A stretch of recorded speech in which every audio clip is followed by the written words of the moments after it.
General Ziauddin but से general फैज़ तक। General Asim Munir ने एक तीर से कई शिकार कर लिए हैं। सबसे पहले तो उन्होंने मीडिया और सियासत में नाक़दीन के मुंह बंद करा दिए हैं, जो हर वक्त कहते थे कि एहतिसाब सिर्फ सियासतदानों का ही क्यों होता है। हमारे यहाँ सियासतदानों को ही, चाहे वो वज़ीर आज़म हो या वज़रा, फांसी क्यों चढ़ाया जाता है या उम्र कैद या फिर जलावतनी की सज़ा दी जाती है। कोई फौजी अफसर बड़े से बड़ा जुर्म कर ले तो भी कोई इसे छूने की जुर्रत नहीं कर सकता। अब कम अज कम फौज कह सकती है कि अगर सियासी हुक्मरानों का एहतिसाब हो सकता है तो हमने भी अपने टॉप जनरल्स का एहतिसाब शुरू कर दिया है। जनरल फैज़ हमीद के अलावा 3 मजीद रिटायर्ड अफसरान भी गिरफ्तार कर लिए गए हैं।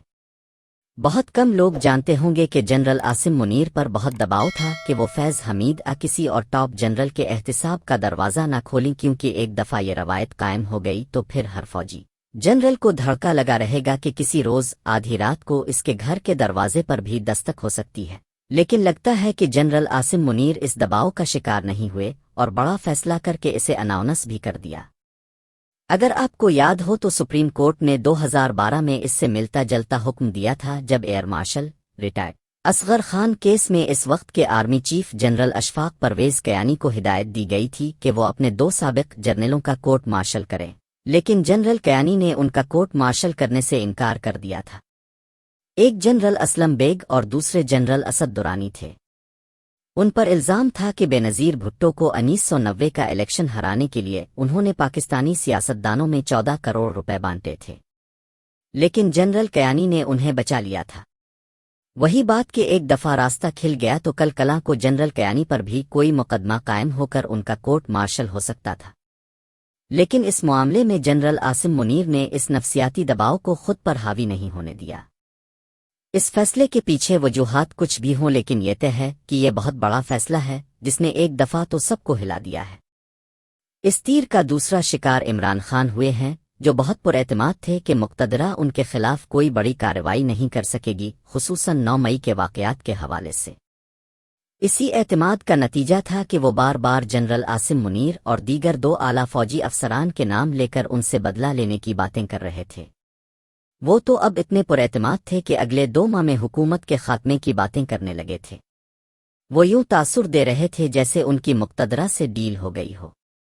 ताहम जनरल रिटायर्ड फैज़ हमीद की गिरफ्तारी से पीटीआई को बहुत बड़ा पैगाम मिला है कि अगर वो अपने साबिक डीजीआईएसआई का ट्रायल करके सज़ा दे सकते हैं तो फिर छोड़ा किसी को भी नहीं जाएगा। जहां तक सज़ा की बात है तो ज़राए कह रहे हैं कि जनरल फैज़ हमीद के खिलाफ जितने सबूत मौजूद हैं वो उन्हें तख्ते तक पहुंचा सकते हैं। बताया जा रहा है कि उन्हें ऐसी सज़ा हो सकती है जो इससे पहले किसी जनरल को नहीं दी गई।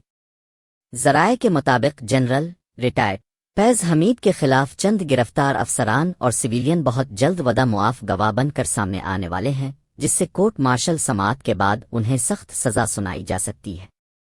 फैज़ हमीद की गिरफ्तारी से ये सवाल भी पैदा हुआ है कि हर दफ़ा डीजीआईएसआई वज़ीर आज़म के साथ ही क्यों मिल जाता है।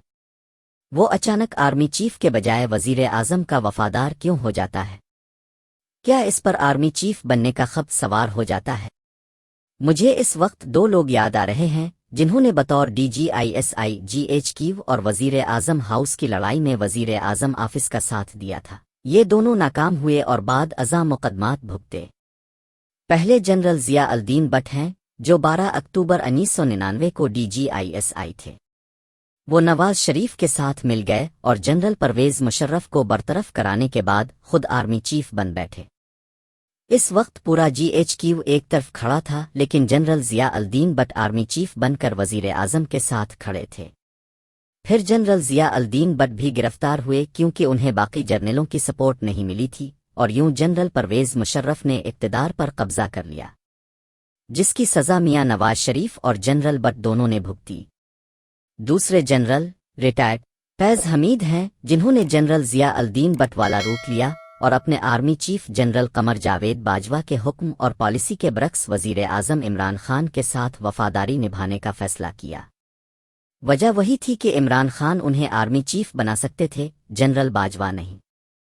अगर आपको याद हो तो 6 अक्टूबर 2021 को आईएसपीआर ने जनरल बाजवा के इस हुक्म की प्रेस रिलीज जारी की, जिसमें बताया गया था कि डीजीआईएसआई जनरल फैज़ हमीद को कोर कमांडर پشاور اور ان کی جگہ کور کمانڈر کراچی ندیم انجم کو نیا DGISI لگا دیا گیا ہے، تاہم حیران کن طور پر وزیر اعظم عمران خان نے یہ تبادلہ ماننے سے انکار کر دیا تھا۔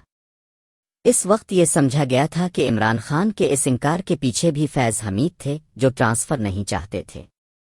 خود عمران خان ان کی پرفارمنس کے بہت عادی ہو چکے تھے، کیونکہ فیض حمید بھی ہمارے مرحوم وزیر داخلہ رحمان مک کی طرح اس کلاس سے تعلق رکھتے تھے، جو باس کو قانون قاعدہ سمجھانے کے بجائے کام کر کے رپورٹ کرنے پر یقین رکھتے تھے۔